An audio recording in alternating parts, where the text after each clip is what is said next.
New Orleans really hasn't had a single dominant culture. We call it a melting pot. It's more of a generative collision. It was French colonists, it was Spanish governors, there were West African enslaved people who carried their culinary knowledge of survival, Native Americans who taught everyone what to do with the land after 1804, Haitian refugees, and then Sicilian and German and Irish immigrants. And no single tradition won. They all have fused into something new, and new in part because of the land. The land demanded adaptation. There's just an abundance of ingredients here. We're at the mouth of the Mississippi, and the seafood and all of the different ingredients that we have, it's just this incredible larder of food for people to cook and choose from. And I think the cuisine here really, it listens to the place and it listens to the history. Hi, everyone, and welcome back to the Perfect Bite podcast. I'm your host, Sarah Perkins. When everything is moving and changing so quickly, there's something really special about honoring history and your roots, for writing a love letter to the people, places, and plates that have really shaped who you are today. Today's guest is taking on that personal mission across the South, from her hometown of New Orleans to Tennessee and Kentucky, and wherever she wants to open a restaurant next. She's a name to know now because I think she'll be a restaurateur to be reckoned with across the country and ages. Please welcome CEO and co-founder of QED Hospitality, Emery Whalen. Hi. I'm so happy to have you on here and meet you. I think that so many folks are going to be inspired by your story, and you've done a lot before 40. I'll just say that. Thank you. And I have a feeling you're probably not the type of person who's slowing down anytime soon. My 39th birthday is next week, so I have a whole year before 40 to do all kinds of things. Oh my gosh. Okay, well, I'm excited to hear and see if we can get any sneak peeks here. Also, happy birthday. Thank you. So Thank exciting. you. Do you like to do anything special for your birthday? Are you someone who's like goes out all out? I am not what is at your all plan? chill about my birthday. I love my birthday. My friends all make fun of me, but for me, it's an opportunity to bring all of my friends together, and I host Yeah. a weekend for them, and I just love it. I pick the meals, I pick the activities, I do gift bags. It's just a way for me to show them how much I love them, and I get to do it every year, and I love it. That's so sweet. It was your day and you've like made the Emery retreat. I love it. It's so much. We have a I great need to. Oh, what type of food do you usually focus on? we Are you like Southern slanted, or what's the idea We go to here? Pensacola every year. So we stop at this place called Joe Patty's, which is this magical fishmonger. And the boats are pulling up Ooh. to the market and they're unloading in the back. And then the counters are right there. And so we're cooking crab, we're doing oysters, we're whatever fish came in fresh, tuna. It's an absolutely delicious weekend. That's incredible. I'm going to have to figure out how I get in on the 40th birthday version of this.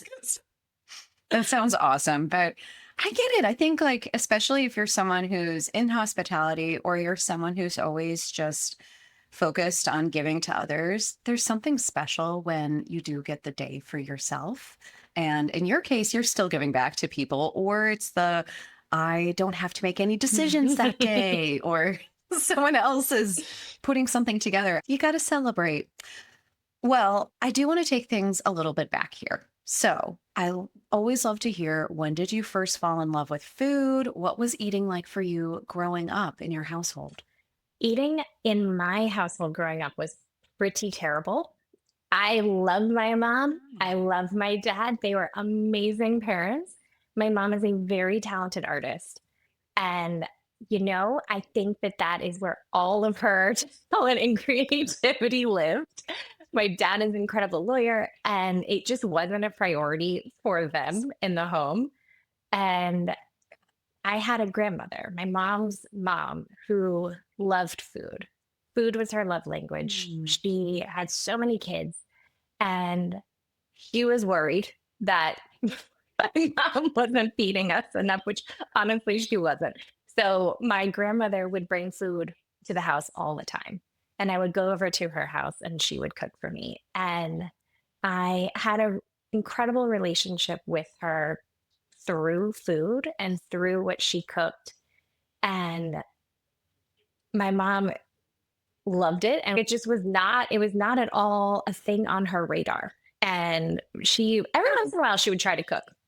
But as an artist, she would do something like a very simple fish dish.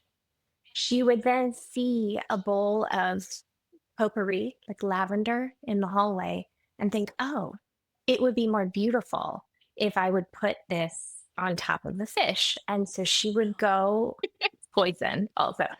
Gorgeous. I was going to say, like, just not the right edible flowers, Mom. So she would go and get it and sprinkle it on the fish and then serve it. And it was beautiful, but it was truly inedible.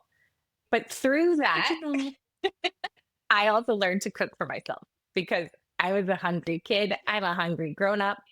I love food. I need it all the time. I'm a little bit not the best version of myself if I'm hungry.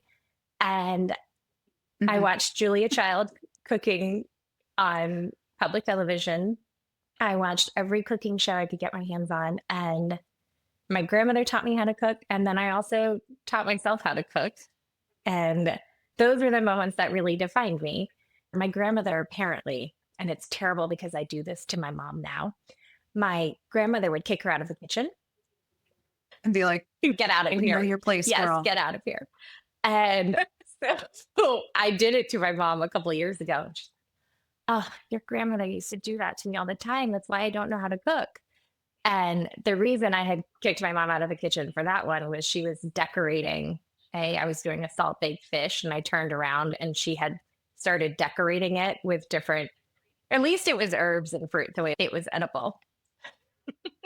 Okay, good. Good. I was like, not the potpourri. Not again. Not again. Not again. But you were like, this is my zone. This is my artwork. These culinary arts, like, love you. It's okay. I totally get it. And like, there have been so many episodes of this podcast where I'm always like, sorry, Mom, like, because she, like, you know, she tried in the sense where it was like the convenience, like making food for the whole family and like just trying to like keep up with it. And as an adult, it is so difficult to get creative and lean into it. So there are so many nights where I'm like, okay, I'm making something good, but it looks horrible. And like, it just takes practice. So what were you and Grandma cooking the most? I want to hear what some of those special dishes were that really imprinted onto you and made you realize how special it was. Because again, some people too are very in like this is sustenance camp, like that obsessive part of my brain. I wish I could turn off sometimes. Because like sometimes I'm thinking about the special thing I'm going to eat on the weekend, like days at a time. Well, we say in New Orleans, you're at lunch, you're talking about dinner, at dinner, you're talking about breakfast, and so on.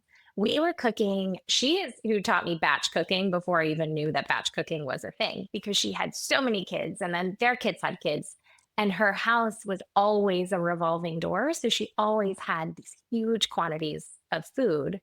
And when I first started cooking, when I was in college and graduated, I was making food for like 10 at a time, which is great for making friends. Wow.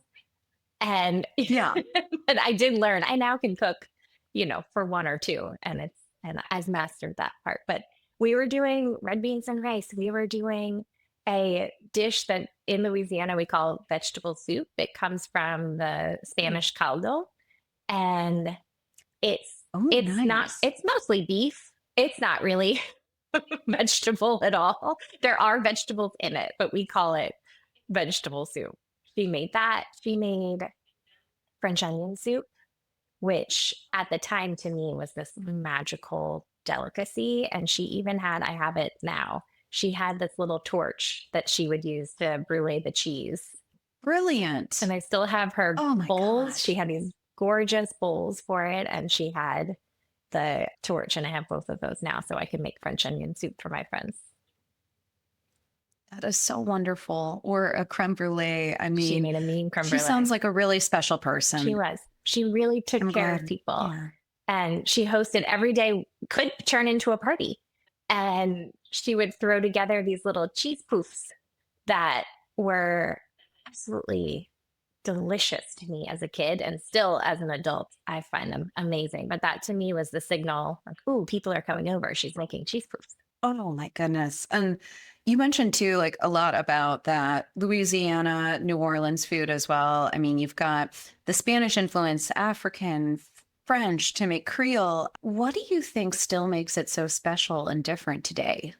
I think most American regional food reflects a single dominant culture with some other outside influence. New Orleans really hasn't had a single dominant culture. We call it a melting pot. It's more of a generative collision. It was French colonists, it was Spanish governors, there were West African enslaved people who carried their culinary knowledge of survival, Native Americans who taught everyone what to do with the land after 1804, Haitian refugees, and then Sicilian and German and Irish immigrants. And no single tradition won. They all have fused into something new, and new in part because of the land. The land demanded adaptation. It is a crazy place to choose to live. I don't know why so many people choose to come here, but you can't transplant European cuisine into Louisiana humidity and expect for it to go well. But there's just an abundance of ingredients here. We're at the mouth of the Mississippi, and the seafood and all of the different ingredients that we have, it's just this incredible larder of food for people to cook and choose from. And I think the cuisine here really, it listens to the place and it listens to the history. That is so beautifully said. Thank you. And you know so much. Like you I'm a clearly nerd. love it. I mean, you're throwing out dates here, girl. I love it. I'm a nerd. What's your favorite piece of produce that grows locally? I know it's also different seasonally, right? So you could say for this time of year, I always love this, but I was chatting with a fellow Louisianan. Is that the correct term? And we were mentioning in the summer, he was saying how special the tomatoes are. Creole tomatoes. They're so good. One of my favorite things is a slice of Creole tomato on white bread with mayonnaise, salt and pepper. So simple. Perfect. Absolutely perfect. Oh, Right now, strawberries are just coming into season. So I go to the farmer's market every Sunday, and it's in City Park. And the farmers that we have here in Louisiana, they love what they do. They truly do. And some of them even drive from Mississippi. So right now, I'm super excited about strawberries. I think some of the ones that are more unknown to people and less familiar for cooking are things like okra and mirliton. mm, And I like turning those into dishes that surprise and delight people. that sounds great. Yeah, it's kind of like the way I would love to see more okra, the way that we started seeing Brussels sprouts. It used to be this horrible steamed, just mush, tiny cabbages. And now I can't get enough of them. And it's all about just how you see it and how you cook it. 100%. So you're clearly in the exact right industry you're in. You love history, you love food, you love everyone who brings it all together. Before you even founded QED Hospitality, you were a high school teacher. And then you got into the nonprofit scholarship side of things, which I'm really excited to talk with you about too, since I work with the Trotter Project.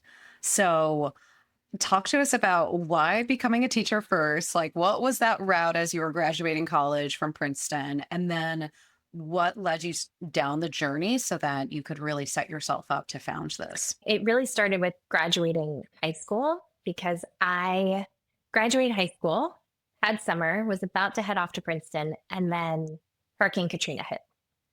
And at the time, it wasn't meant to be a big storm on behalf of all New Orleanians who did not choose to evacuate. It was not supposed to be what it was. It was a failing of infrastructure. But it shifted. Had Hurricane Katrina not hit, I would probably be living in Paris now. I love New Orleans so much, as I'm sure it is abundantly clear during this conversation. And the idea that it could go away was so scary to me. And I almost took a year off to just stay and be part of the rebuilding of the city. And my parents convinced me otherwise. But I went to school on the heels of a hurricane. And having that happen, one, made freshman first week way less scary because I was really not worried about a lot of the things that a typical college freshman is worried about. Especially going so far away. Yeah. You know, Essentially I had that evacuated to college. And I found cooking for people brought me joy and connection to my home. And I tried in everything I did, I knew I was coming back home. A lot of my friends went right to New York. They went to Europe after college, but I knew that I wanted to be home and be part of making New Orleans what it could be, what I knew it could be. And while I was in college, I did a ton of nonprofit work. One of my favorite things I did was bring groups of Princeton students down to New Orleans to help with the rebuilding, because the rebuilding took years and years and years. People don't really realize that when I was a junior, we were still taking trips to New Orleans to help gut homes and help rebuild homes. And not only did we do that, but during the day, we went to the job site, and then at night I got to feed people and I got to show them what we were doing and why New Orleans mattered. They met Mardi Gras Indians. They met the director of the jazz festival. They got to understand why the city was so important to the fabric of the whole country and why it was worth doing the work that we were doing and why it was worth rebuilding. So when I graduated, I knew I just wanted to do something. And as a nerd, I thought that teaching was a great way to do something. And I worked with a program called Teach NOLA that placed graduates in teaching positions throughout the city and gave us training. And it is still one of the greatest things that I've ever done. I'm still in touch with some of my students, and I absolutely loved it. I taught 133 students in a single day every day, and I just loved every second of it. It was challenging in a lot of ways, but it was such meaningful work. And I taught a lot through food.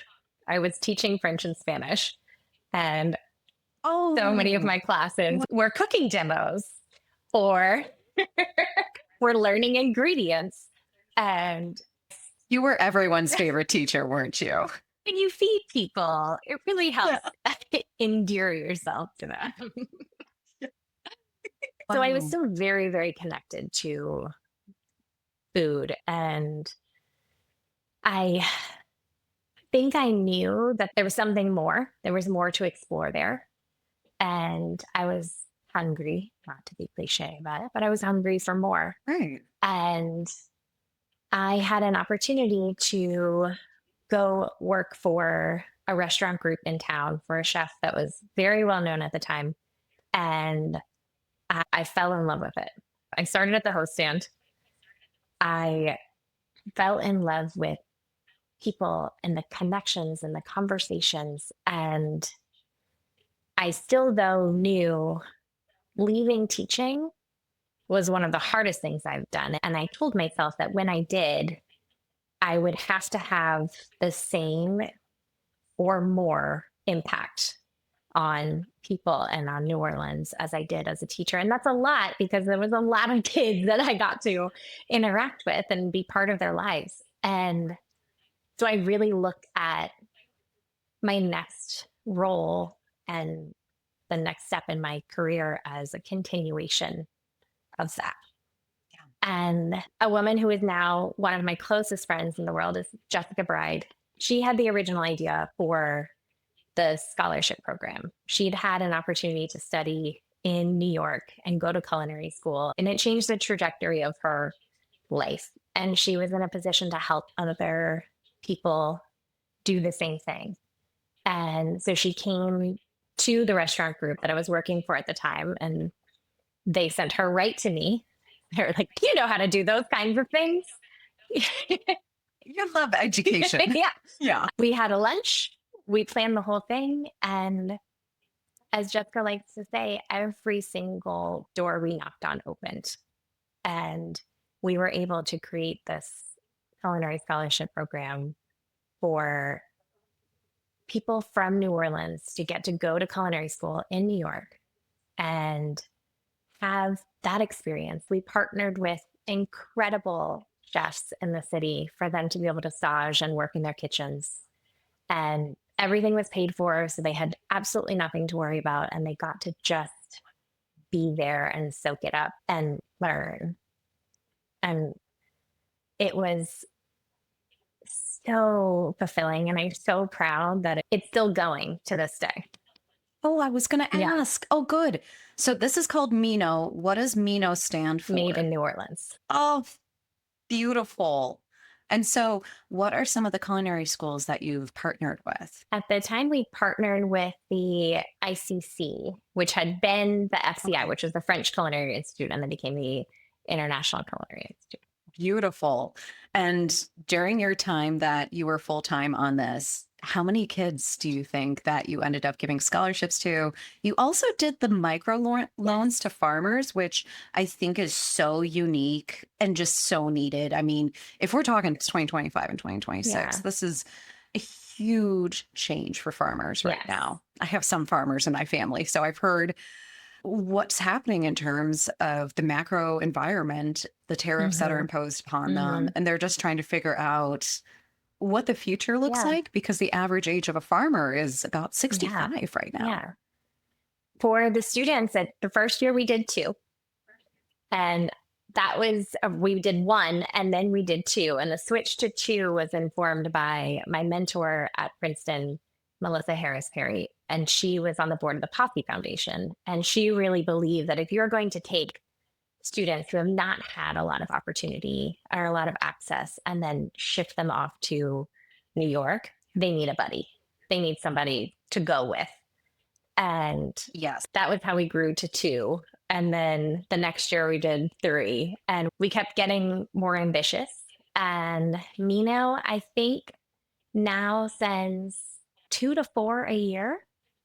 And for the microloan program, it was another fortuitous moment. It was a milk farmer who needed a loan to start a program for local milk in a high school.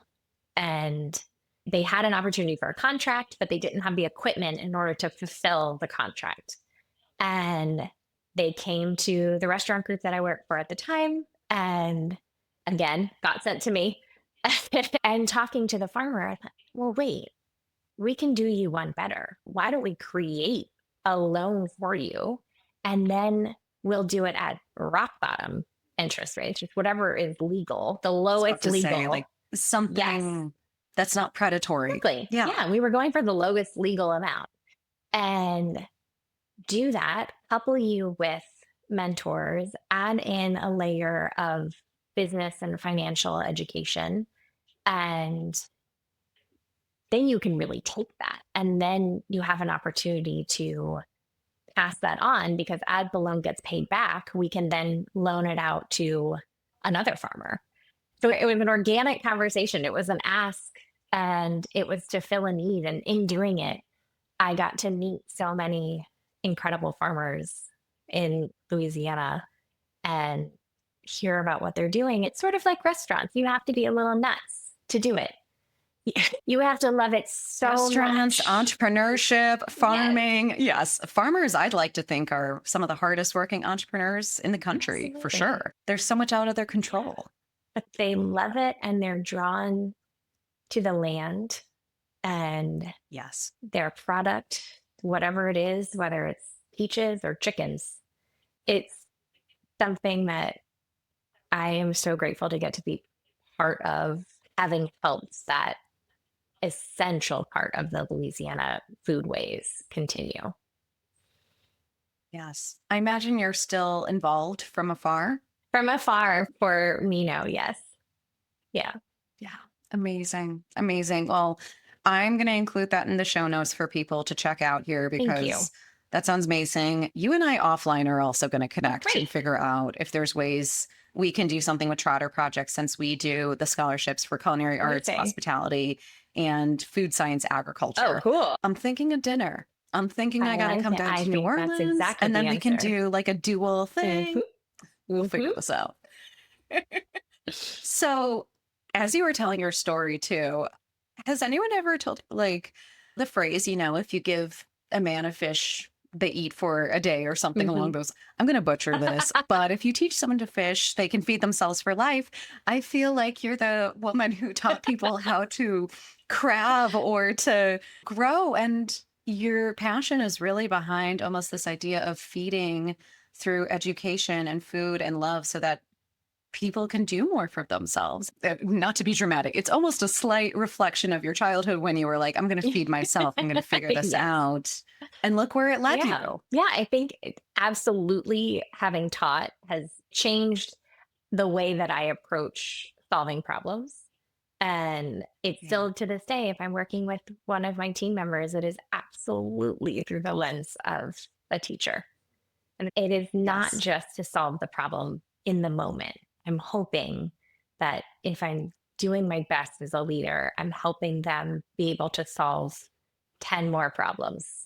And then maybe if I'm doing a really good job, they can then help other people solve problems. I think empathy and that ability to give to others and take your own ego out of it is really what makes the best founders. Yeah. So I want to talk about your baby, QED.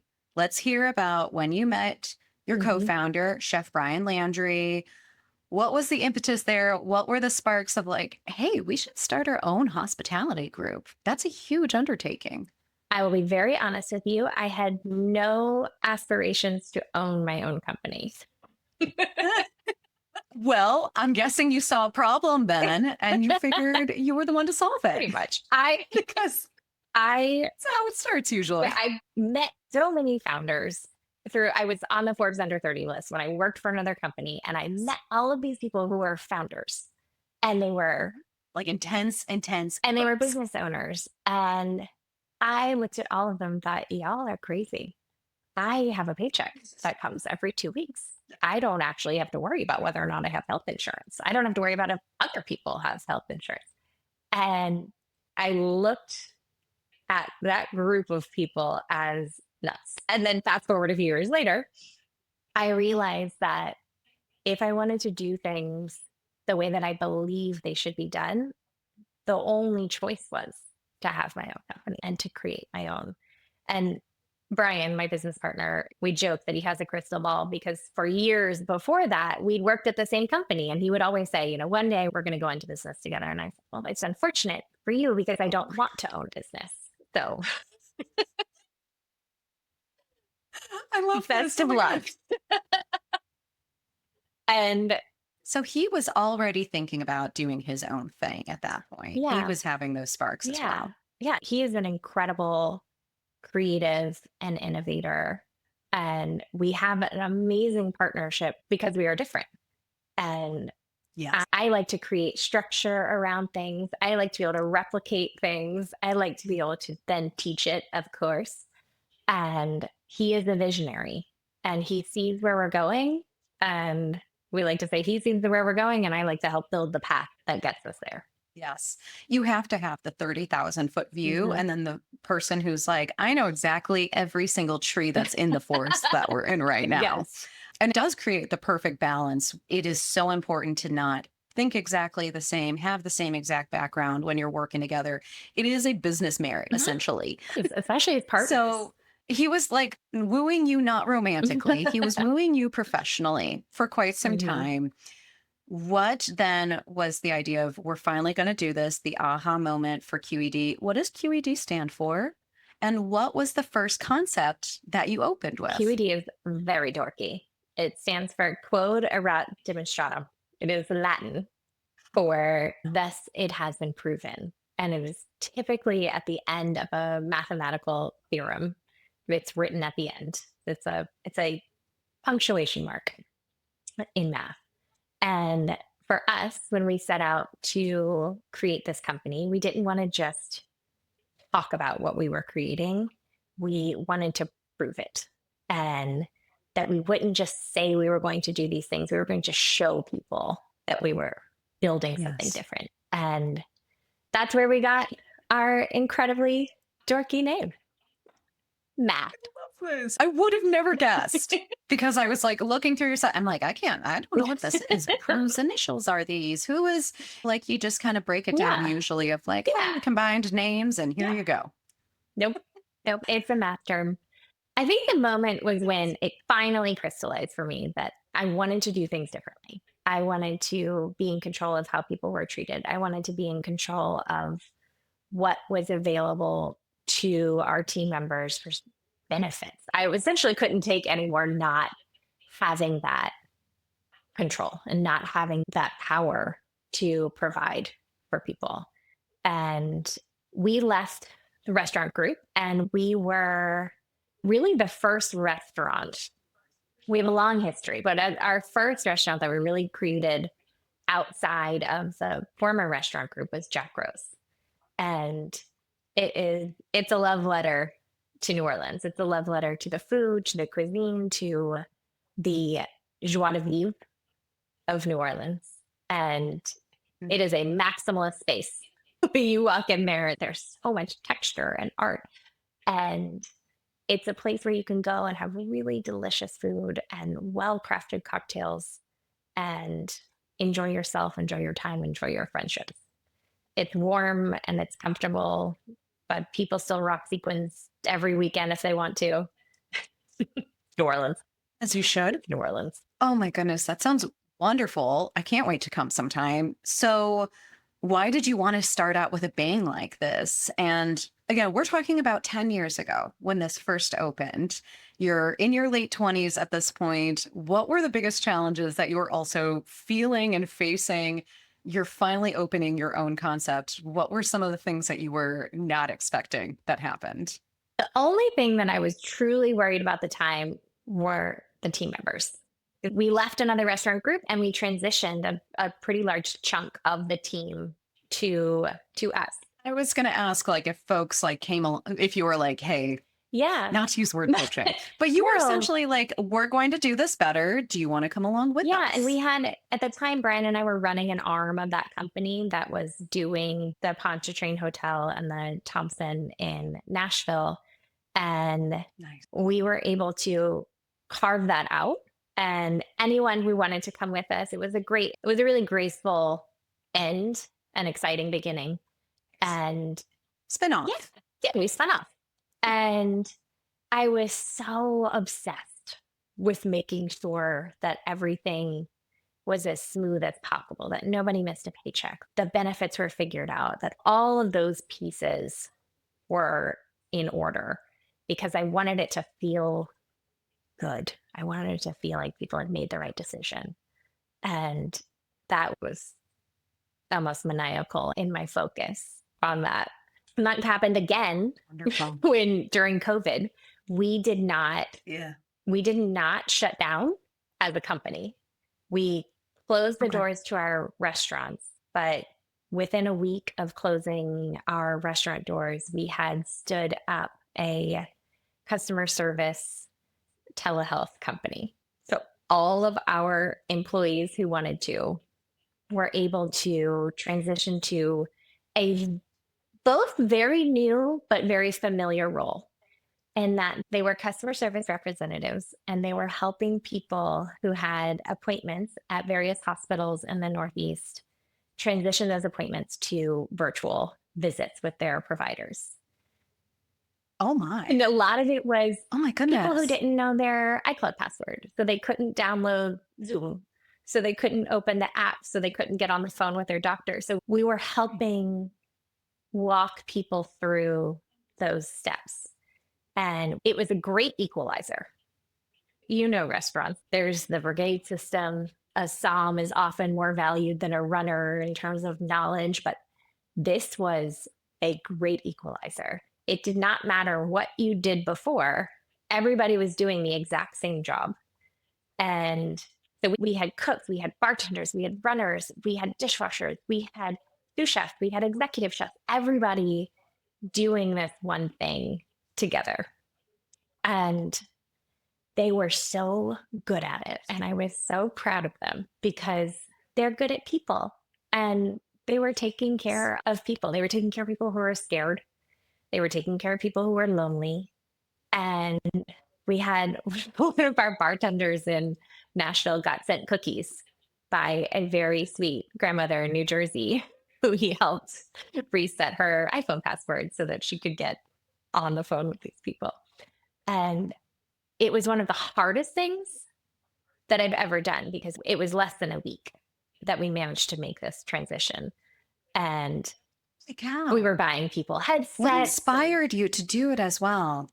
You know, I've never heard of anyone doing this. I'm emotional. Like, I am in awe of you and the team, and I'm emotional. I am thinking about, you know, this is 6 years ago now, which feels like it went by so quickly. But still was so painful in so many different ways. I mean, how did you somehow transition the ability of hospitality from food to healthcare? I'm thinking like the logistics of, were there any sort of special licenses or anything you needed in place? Insurance, all of those things. It didn't feel like an option for us to turn to our team and say, we're closing the doors. We don't know when we're going to see you next. Right. We're going to do either layoffs and at the time that, you know, just hold on to things and say, you'll come back later. Yeah. Were you doing takeout as well? No, because I love all of our concepts, but they're not really takeout. They're experiential. And got it. They're not, they don't So translate. this was your way of, Yeah. This was your way of keeping going. Yeah. And I was really lucky. My brother works in healthcare and he's a healthcare consultant. And he was talking about this problem that they had to stand up all of these customer service centers. And I was every single day obsessing over how we were going to figure out keeping people whole. And we're essentially having these two issues side by side. And he and I have been best friends since we were kids. And we were talking through this together. And we had this moment like, wait, I have customer service people. You need customer service people. And through his support, we were able to figure this out and create this opportunity for people to do it. And they crushed it. They absolutely were so good at this. They mastered the technology to go from being a sous chef who would say they didn't know how to onboard somebody. And so could they please have help from the front of house to onboard someone, to turn around and then all of a sudden be amazing at navigating electronic medical records was incredible. Yes. I mean, it really is the power of community. And I think the last year or so, we've all felt this in a lot of ways for different reasons, is we're not backing down when we see a problem or when we see others in pain or potentially being hurt or being put out in different ways. I'm practically speechless, frankly. This is incredible. How was your team I know for a semi-professional yapper, that's an accomplishment. How did your team feel? And then what have the last 6 years then been like since, in terms of that team, how you guys got through that together, and then the growth you've had since? Because you started with one concept. You're at 9 now. So you are building your version of an empire, but it looks like the most fun, caring, loving empire anyone would ever want to be part of. Thank you. I think I'm going to put that on our recruiting now. We'll get it a little more succinct, I promise. I'll help you on that. So that team did such an amazing job. We got everybody little pins that had a headset on it, and they all wore that with such pride. And it was so cute. It was hard too. It was hard work what they were doing. And then very different. Yes. And now very different from their day to day. Absolutely. And we have an amazing music program at a bar in New Orleans called Bayou Bar.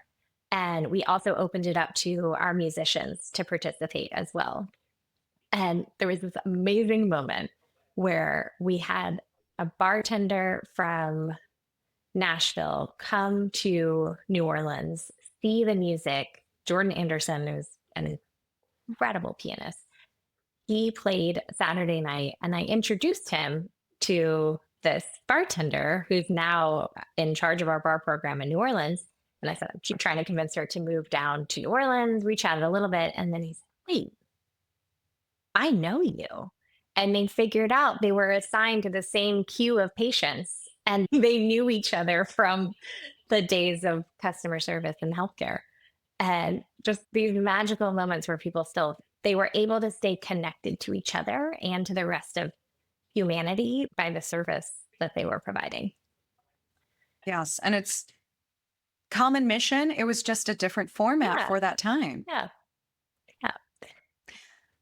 How would you describe QED today? So let's talk about the growth you've had in the last decade and post-COVID. As you, again, you're facing new challenges right now. And tell us where you think you're going next. You know, we look back at the last 10 years because it's been quite a ride over the last 10 years. And COVID was such a strange interruption to the trajectory. And that for me personally, it was really hard when we reopened because so many people were upset and angry and unsure of what was next in the world. And they often took that out on hospitality workers.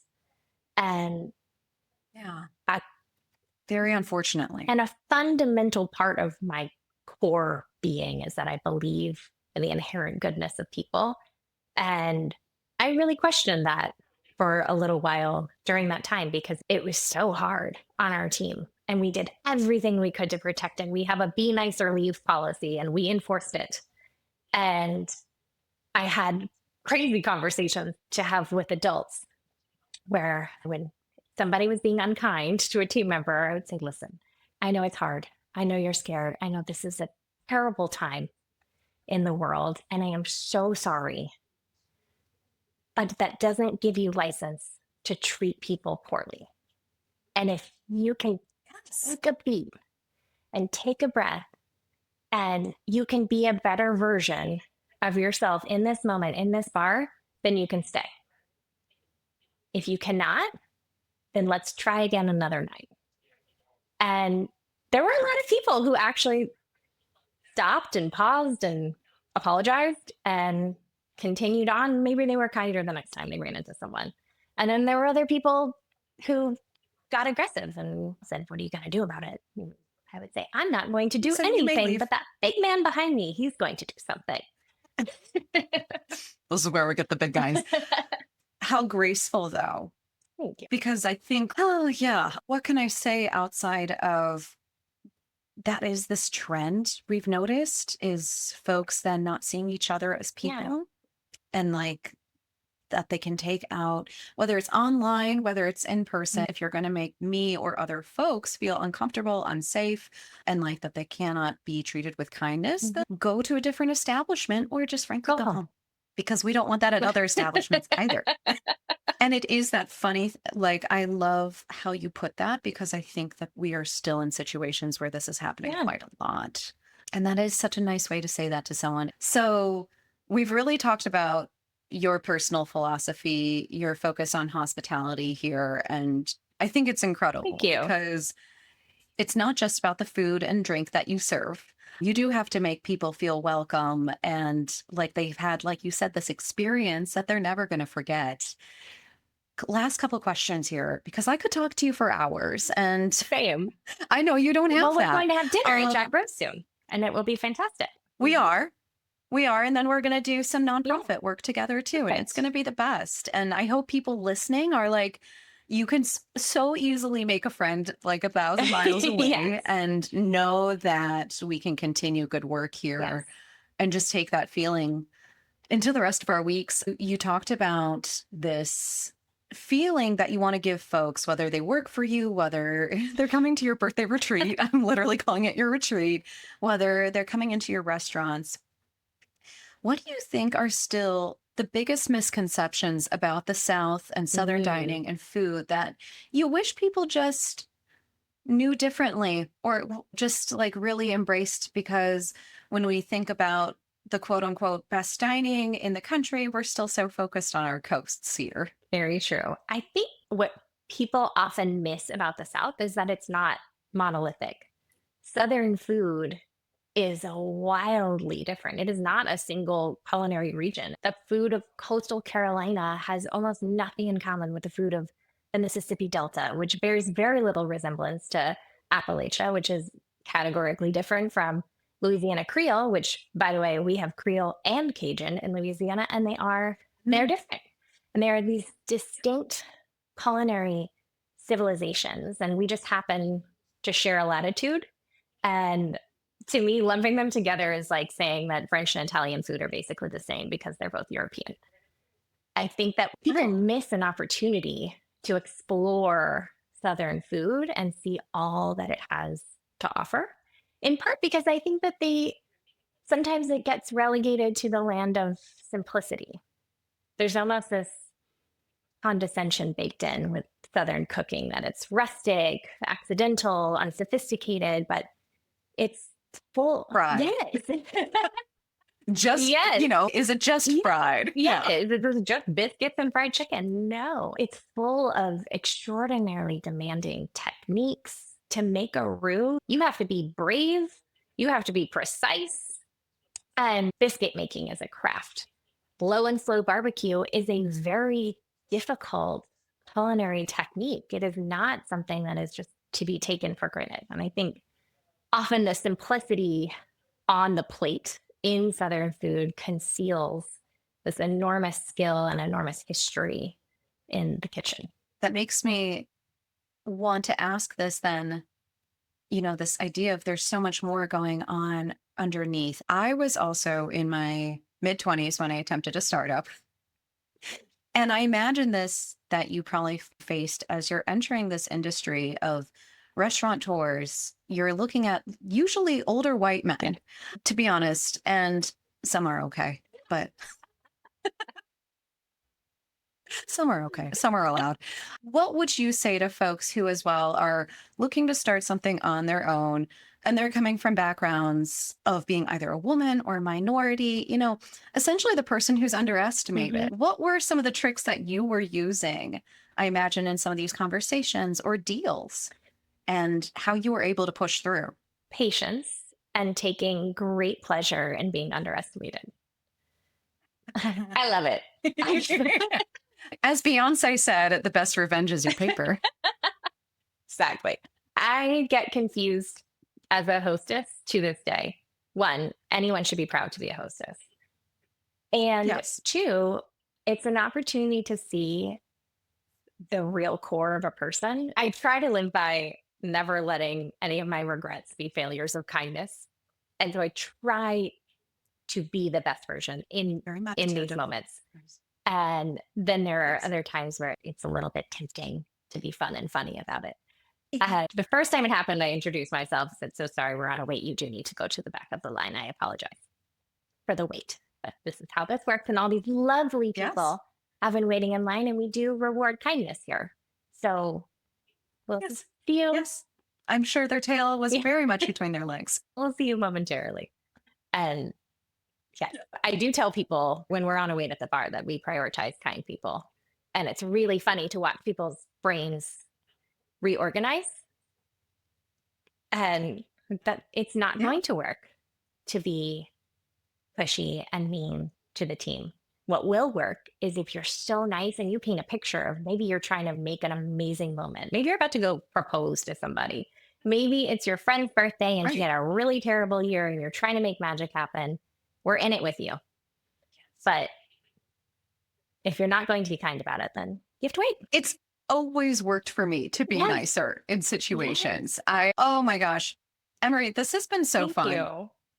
You're so lovely. Last few questions here for you. You have a lot to be proud of, but what is something that you think you're most proud of?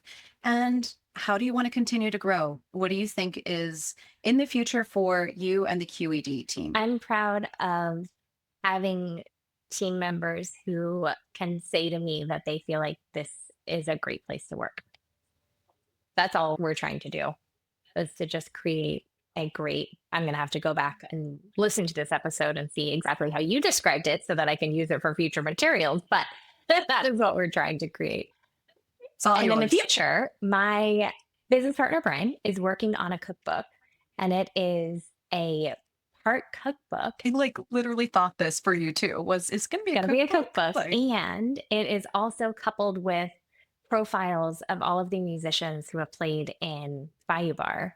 And I've been in partnership with Brian doing this. I'm the editor. So I get to use my comparative literature degree, and I get to help make this book happen. And it comes out in the fall, and I am so excited. Amazing. Is there a way for folks to pre-order? Not yet. We aren't even at that step yet, but I will share it with you when we do have it. Please do. Please do. That sounds incredible. It also sounds really different. And we've had so many amazing cookbook authors already on this show. We'll have to have Brian back when this comes out, because I think I want to continue to dive deeper into his food as well and how he is putting this together, but also just the importance of a place like New Orleans and how you marry music with food is going to be so special. Oh, can't wait. All right. So last question before the world's best and hardest question. What is a piece of advice you'd like to give anyone who's starting something new on their own, whether it's within food, bev, and hospitality or anywhere else? Ask advice from people that are not in your industry. The best advice I've ever gotten about hospitality are from people who know very little about it.